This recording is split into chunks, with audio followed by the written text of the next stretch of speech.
And then we're moving on with the other guests that we have Grant Van Cleef from Hangar 75 Ventures, Pedro Santos Vieira representing 500 Global, Ed Dua here today from AI Seed Venture, and Ricardo Marval bringing insight about Beta AI. Welcome. Okay, please. Thank you.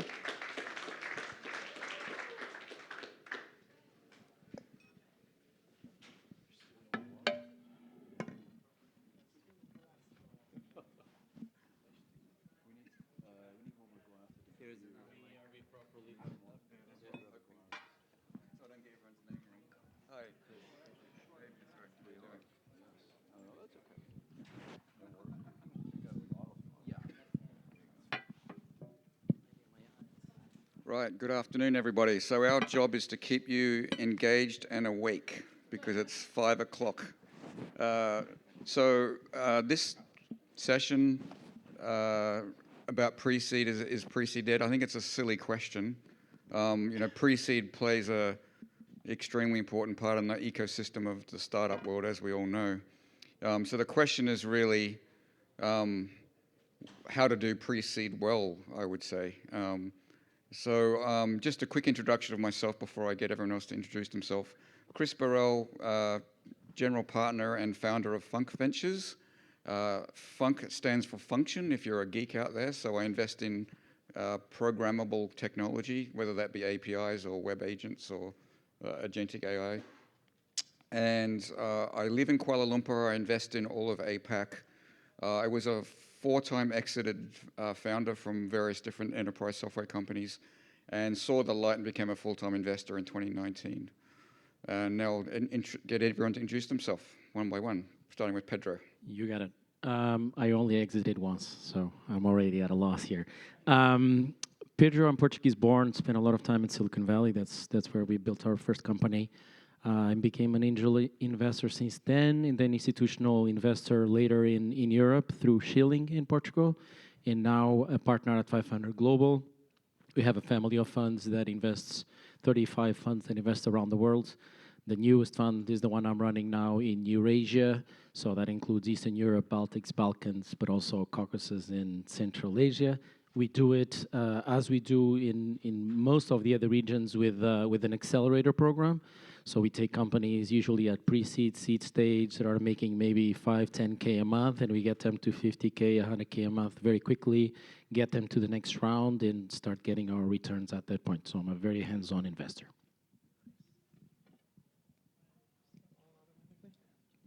Is this on? Okay. Hi, my name is Grant Van Cleef. I am an American who spends 8 months of the year based out of Southeast Europe, primarily the country of Albania, the new Portugal. I am a industrial level, I would say, angel investor. I'm in 123 deals, so it's more like a fund than traditional angel dabbling in things. I decided to dive in deep, realized somewhere along the way I'd rather own a couple percent of 50 companies than 100% of one, mostly because I'm too hyperactive to concentrate on one.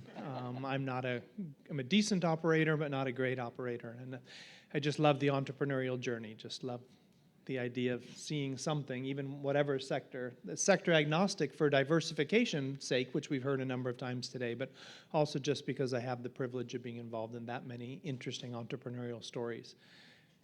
Did real estate development in Southeast Europe. That's where that geographic component came.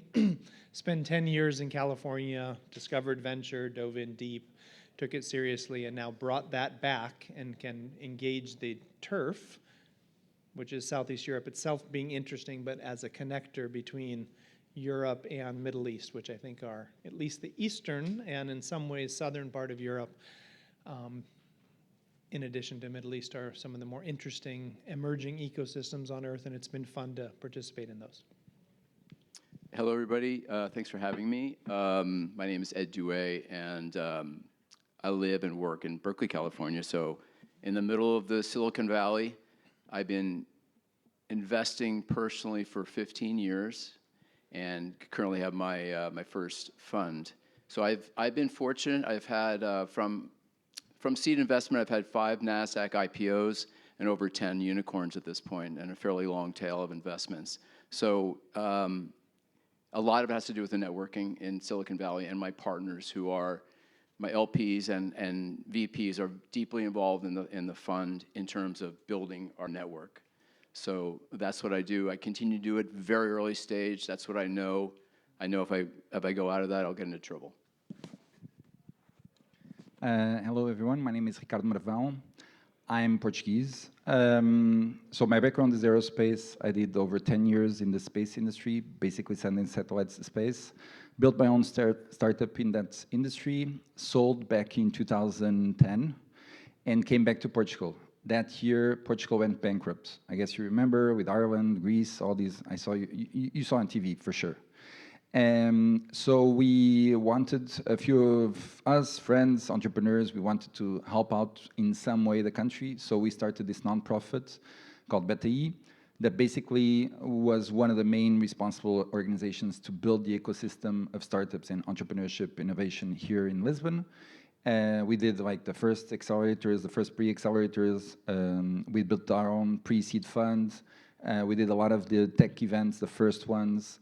And then after 10 years, we said, okay, the ecosystem is, all the pieces are there. We just need to make them grow. So we pivoted to now helping mature startups that want to get their next big client. So we bring large corporates from around the world that have challenges in their business units. And then we bring these mature startups to do pilots with these companies. And then if the pilot is successful, they win a contract with the corporates. That's it. Okay, great. Thanks, guys. So it sounds like we've all had exposure to pre-seed at certain points of our career. So starting with you, Ricardo, before you take a drink of water, can you give us your definition of what pre-seed is and where you think the opportunity lies today in pre-seed? I mean, pre-seed is very different, I think, from US to Europe and even to Asia.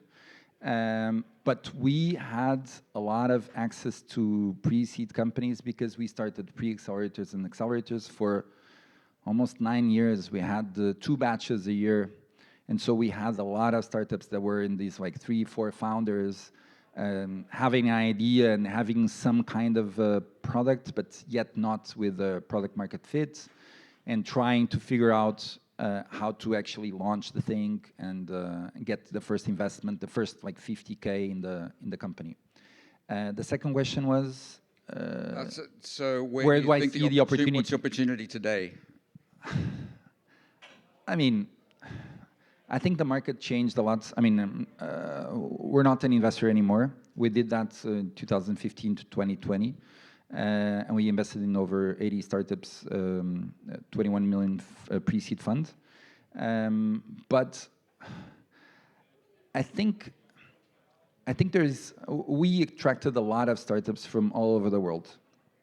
And I think nowadays that we work with so many corporates, what we see is even though we're Portuguese, it's not because of that we're pushing for European or Portuguese companies. I think the important thing, for instance, for our clients is finding the technology that can solve the problem. And so that's where I see the opportunities, is really like looking at the business side. Because I always say I think it's more important than raising a round is finding a customer that really wants to buy your product. You know, that's market validation. And that's someone that's really putting the money buying that product.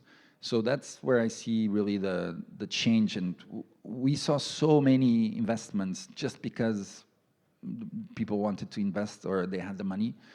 But I think it's very necessary to find or to, just like Andrew before was saying, like find the right spot for your pre-seed company. Yeah, no, that's great. Great answer, Ricardo. In fact, one of the terms that I heard somebody use once is, rather than focus just on your MVP, focus on your minimal viable buyer. Yeah, and Ed, what's your take on the same question? So I look at it as an opportunity. In pre-seed, in Silicon Valley, you have a lot of people that they want to see a lot of traction. They want to see revenue. So that's really Series A or Seed Plus. So I've been doing this a really long time, and I think that seed investments or pre-seed companies who may or may not have revenue is really the opportunity if you can understand what's good and what's bad, right? And most people want to de-risk it, right? So my focus a lot is, well, it's a network and it's a deal flow and it's screen deals. You know, you're getting deals from people that you trust, okay? And so, you know, pre-seed deals, what I've done is what I continue to do. I think the only deal I've done here in Europe that's done well is SNCC, which is out of the UK, and that was a $8 million pre-money valuation.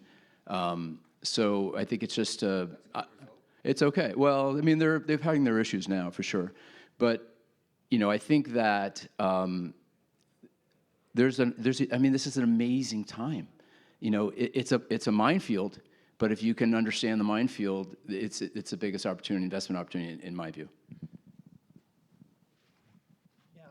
I would almost repeat the same thing you just said. It is a minefield, but the opportunity is incredible. But I do think a lot of pre-seed investors, at least from an angel perspective, there might be too much VC money that feels like it needs to deploy, but the average individual investor or a group of angels, there's a little bit of excitement at the same time as a lot of fear how to navigate it. But you know, if you do wade into it, the opportunity, not just, well, I mean, there's a, you know, whole industries are being transformed, and it's exciting that you might possibly see that impact, which could have some inordinate returns. But it's also, I think the possibility has to do with the fact that you can, you know, get two guys in a garage over a month that build something that moves quickly, as Ricardo said, to that product market fit testing. You're not spending a lot of money and a lot of time trying to figure the products out. There's an ability to get something out there.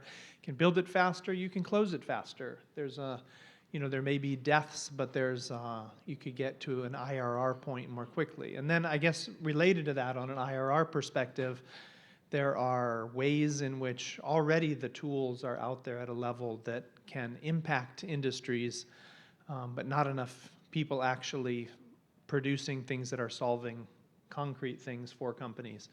And when they do, I think they're going to be fruitful, effective, and therefore interesting to acquire. And those acquisitions might not be at crazy numbers, but again, they're going to be really high on the IRR side because you can build it, it solves that thing, finds its corporate tuck-in, gets bought, and produces a decent amount of money, which on a return basis will be fantastic because it can happen in 18, 24 months. Pedro, 500. I mean, so much have been said. I'm going to say something controversial. I think the pre-seed seed definition was just invented by lawyers who wanted us to have to deal with different documents and make fees on that. Okay, I made a lot of enemies already. No, but the reality is these days, I mean, it's always been like that, but I think more and more it's blurred lines. It's not just pre-seed to seed, it's seed to series to seed plus and series A. It doesn't really matter. We're buying a product or investing in it at a certain valuation for a certain price. That's how I see it. So I don't care what we call it. I do care that I invest as early as possible. I think that we're aligned, right? We want to be the first ones in, and we want to build a relationship with the founders, which for us is very easy because we work with them for several months in the programs. So we do get super close to them. And if we do a good job, they will trust us. And even then that opens up a series of other possibilities for the next round and for the follow-ons, whether they're seed or not. In terms of opportunity, I think it's also a much longer answer. Regionally, I think that as 500, we've always been big believers in emerging markets. Even the Silicon Valley program has always attracted maybe half of immigrant founders there. And so we still believe in that, and we'll continue for sure going after that opportunity. But even within the firm, I do keep making the case that if we look at bigger markets like Europe, for example, since we're here, I think there are pockets of Europe that are emerging markets, and there are opportunities in certain ecosystems, certain regions, certain municipalities to do interesting things. And so I hope that, you know, us as firm or other firms take on that opportunity because founders do need that help if they're in Europe. In terms of verticals, pretty broad also answer. I'm an environmental engineer by training. Very few people know that. I don't talk a lot about it. I think it's been very hard for me to invest in sustainability. But I think that, another controversial statement, after we're done killing ourselves with all the investment we're doing in defense tech, eventually, maybe we'll use AI to solve some sustainability problems. So that's a dream I would like to see come true before, I retire. Excellent. If I can just No, wait, I want to retire at 50. Yeah, just to add what Pedro was saying, I think really there is these emerging markets. There's a lot of countries that are really amazing, and I've been traveling a bit where you invest now. And two of them that I really found amazing grassroots movement is Albania and Armenia. Both really young people trying to develop, and especially in Armenia, it's amazing the amount of young people looking at working on STEM. They have a lot of schools with young kids from high school working on problems, difficult problems. It's not like 10,000 or 50,000, it's like 200,000 kids working on these things. And when they reach adult life, I think they're gonna rock the country. I think one interesting angle here, other than calling things or regions like emerging markets or frontier markets, is are there regions or subsets of regions where one can have, as a founder, a strong arbitrage potential on tech talent? And that is where the advantage is. I mean, at an extreme, I've been making the statement that Portugal is still an emerging market, by the way. So I think that potential is there. You can build very large companies, if you start thinking of the global markets early on, and if you have the talent at a cost-effective price, And I think Portugal, Albania, Armenia is very expensive talent, actually, by the way.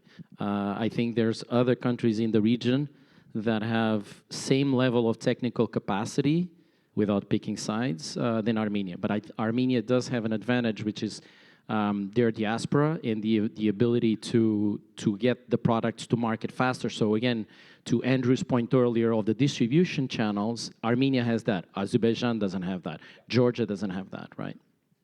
Okay, let's get back on topic here, guys. So in terms of pre-seed, I think we've talked about some of our proprietary deal flows that we have, depending on what region you're in or what vertical you're in.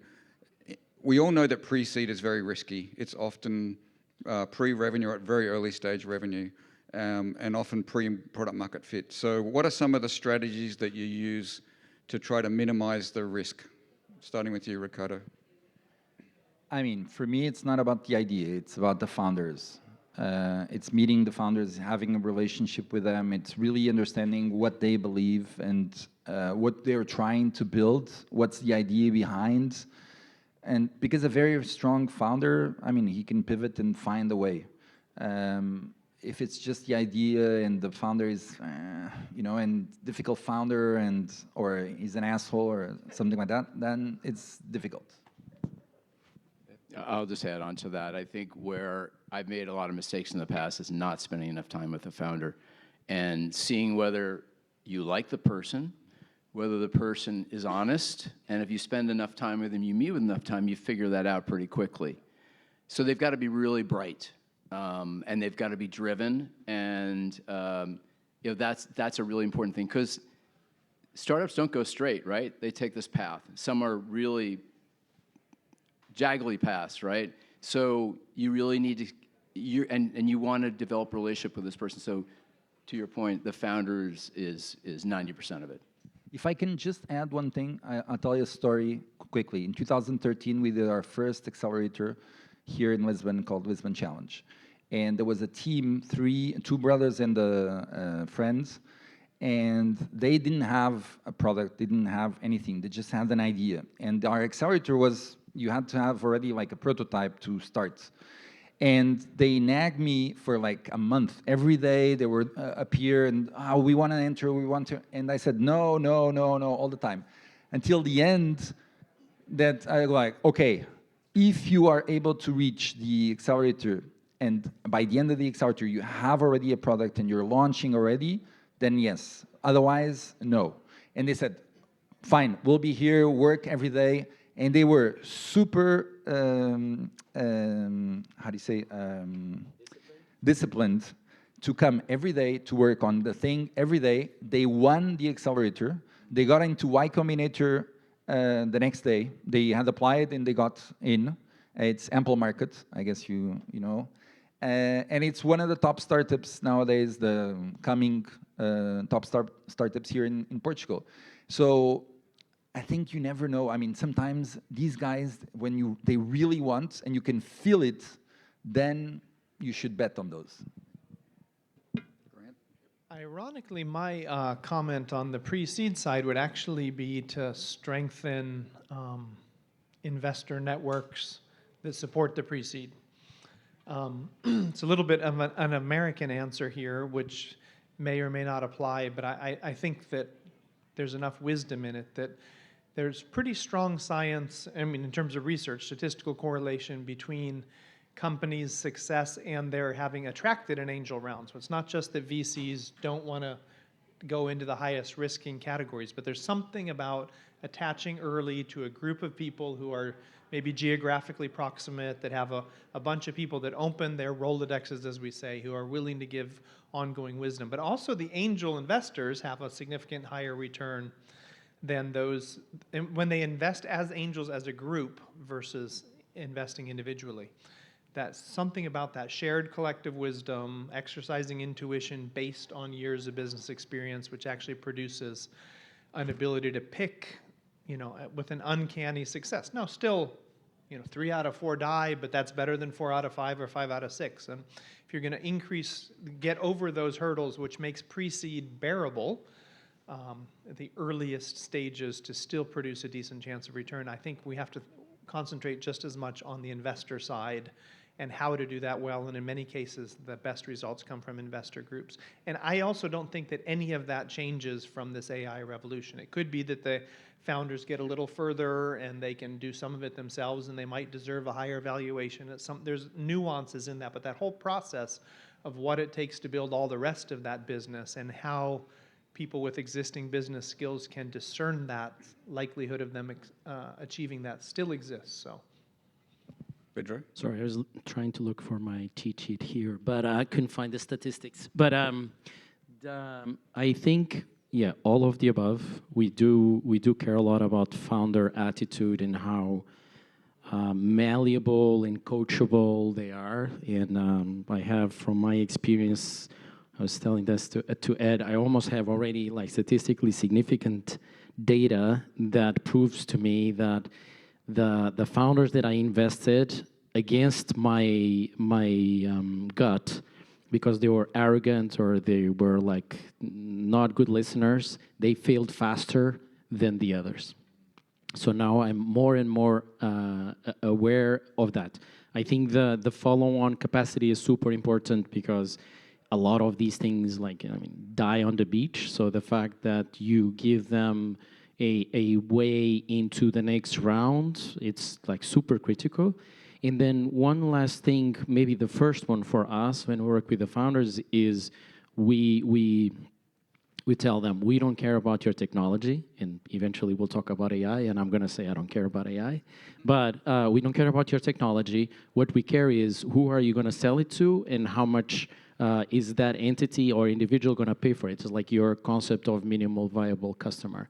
And we spend maybe a third of the 3 months or a month like forcing them to talk to hundreds of these individuals and these entities to really own in on who's the ICP. Because then if they really know for sure that that is the profile that's going to buy the product, then it's much easier to go find 100 of those, 1,000 of those. You find the distribution channels for those, you secure the distribution channels, and then that's it. You can continue adding features to the product, increasing the ICP scope, etc. But like really knowing who their ideal customer profile, because I kept saying ICP without saying what it is super critical. Yeah. Great. Well, I'll share one story with you guys. So one of the things that I do, besides the obvious stuff around the founder, is I actually go through a full sales cycle with the company. So I bring some members of my network, and I only invest in enterprise software, that I stick to my knitting, and I get them to go through a full sales cycle, if necessary, with multiple people, to actually see how they react in a real customer environment. I think that's super important for early stage.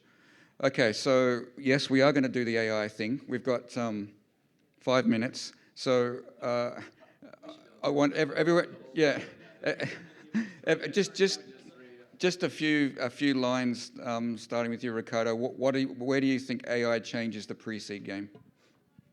Oh my God. Okay. Anyone else wants to start on this one? I'll start. Okay. So every company we've invested in my new fund, which is 6 companies, they would not have been able to exist without AI. And I believe that, I'll give you an example, which is a great way. So we invested in a company called Angstrom AI. So if you look at what's happening in AI in terms of drug discovery, there's a huge number of molecules that are going to be there's going to be amazing things that are going to happen in disease with these new drugs. And they're all kind of piling up in front of the FDA process. So it's going to take 7 to 10 years to get through the FDA process.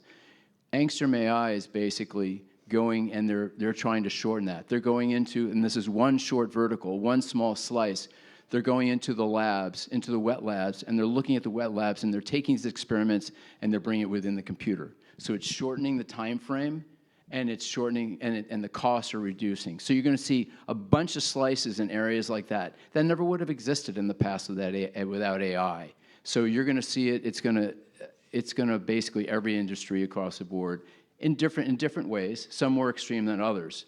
So I'm incredibly excited about it. But again, it is a minefield, right? Grant? Well, I kind of referred to those things earlier. I think there's going to be quicker cycles. I think there's going to be a different set of things around that minefield, but there'll still be a lot of the same variables.